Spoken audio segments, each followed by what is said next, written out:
Evo ja ću, bez najave naravno, pozdraviti vas još jednom sviju i pomalo se možda imam obavezu ipak jer nastojim biti korektan prema vama maksimalno i izviniti vam se zbog izostanka pres konferencije koju sam ja vama obećao. Međutim, ima razloga zašto je to.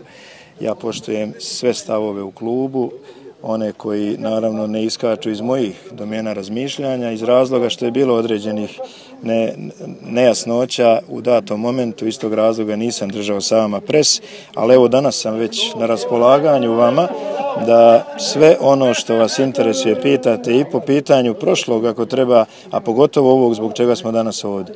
Dakle, Sloboda je po planu i programu koji sam ja dostavio upravi kluba odmah na kraju prošlog prvenstva za plan rada u prelaznom periodu odradila sve stvari onako kako smo se dogovarali. Dakle, danas je evo prozivka u 12 sati uslijedila gdje smo imali radni sastanak sa igračima. Igrači će sad imati od 13 sati određena mjerenja koja će biti nastavljena i u četvrtak, ali danas neće biti treninga naravno ili je tako planirano i definitivno mogu vam reći da mi se od 25 igrača koji su bili na raspolaganju u prošlom prvenstvu, da mi se 19 javilo na prozivku, da su 2 opravdano odsutna, to su Muminović Azir i Todorović Darko, jer znate vrlo dobro da su oni u mladoj reprezentaciji i oni će od mene dobiti po preksutrašnjem povratku, dobit će čitavu ovu sedmicu da se malo odmore i da krenu u pripreme od ponedjeljka.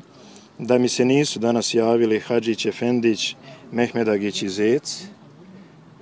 Nije mi iznenađenje što se tiče Hadžića, Efendića i Mehmedagića, jer to su igrači koji i u prvi mah nisu ni prihvatili produžetak kad je bili termini određeni za nastavak, a desilo se da je to još u fazi razgovaranja, tako da smo evo ušli mali cajtnot. Međutim, kad budem pričao o planu priprema, bit će vam sve jasno da imamo dovoljno prostora i da se izdefinišu te stvari.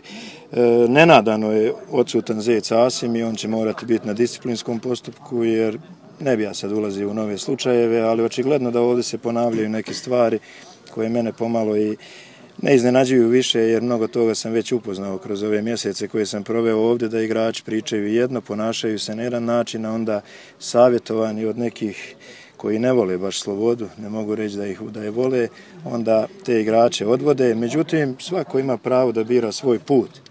Tako da neću ga ni upoređivati ovaj slučaj sa nekim prethodnim slučajevima, ali vam činjenično stanje iznosim i odmah ću vam reći da sam inače, sad rekao sam i igračima, a to uprava zna, mislio sam da ću imati selektiranu grupu igrača bar na broju 18-19, međutim očigledno je da će taj proces malo potrajati, a pošto ja znam da se uvijek sve mjeri na rezultat. Ja sam i bio u ovom vremenu od 15-12 dana, u stvari 15 od kad smo završili prvenstvo, bio u čitanjima raznih konotacija, to jest kvalifikovanja naše prošlog prvenstva i moram vam reći otvoreno sad ovdje svima vama, jer vi ste najbitniji meni, jer prenosite informacije javnosti, da se samo trebamo sjetiti prvih mojih obraćanja vama kad smo rekli šta nam je cilj. Dakle, cilj Slobode je, sad vam ponavljam još jednom, cilj Slobode je bilo kad sam došao stabilizacija kluba i Liga 6. Mi smo ga nametnuli da pokušamo biti 4.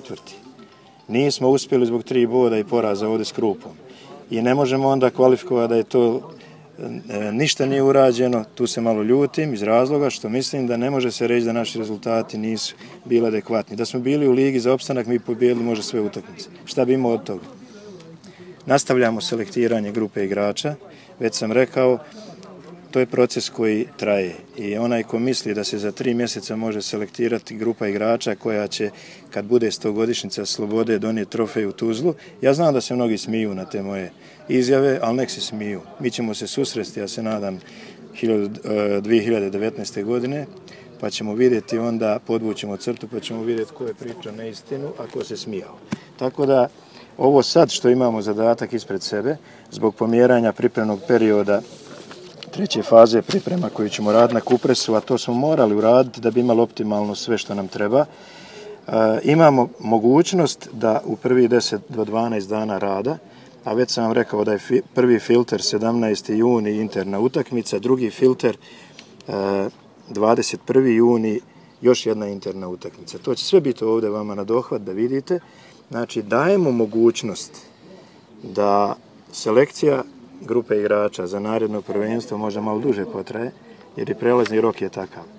Ali vrlo dobro znaju igrači, ja sam im već to rekao, da nema čekanja i pošto sam rekao da Sloboda može bez svakoga, može bez Vlade Jagodića naravno, ali ja sam preuzeo ovaj krompir koji je bio vruć, sad se polako hladi, jer klub radi dosta toga na osposobljavanju svih mogućih stvari vezanih za naredni period. A taj naredni period nije samo za 3 dana, nego i za 2 godine, za 10 godina, za 15 godina, nadam se.